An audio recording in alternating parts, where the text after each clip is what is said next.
hello सांग मैंने welcome कर ब्लॉग को मो ब्लॉग माने तमाली ब्लॉग को एक्चुअली एत दिन पर ब्लॉग पोस्ट करुँची आपण मैंने जाना तो क्यूरी रखिए कि एक्चुअली मैंने कौटी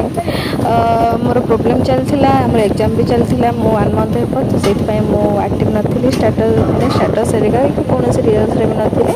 तो मो ब्लॉग भी कर तो आमर एग्जाम टाइम रे आमर हेयर स्ट्रेटनिंग होता तो पिला माने आमर क्लाइंट एंड मोमेंट रे मना करदे सो मत क्लाइंट एक विषय कहला तो मु बसिकी आमर हेयर स्ट्रेटनिंग करुँची थर्ड सेकेंड टाइम यहाँ तो मोर हेयर एनालिसिस कर सुनीता मैडम देन मोर भल भाव हेयर स्ट्रेटनिंग हो सारा समस्त भांग मस्ती को आपण मैंने मिस तो निहती करेंगे आगू को देखा आम मस्ती चलते आम ब्लॉग कंटिन्यू करवा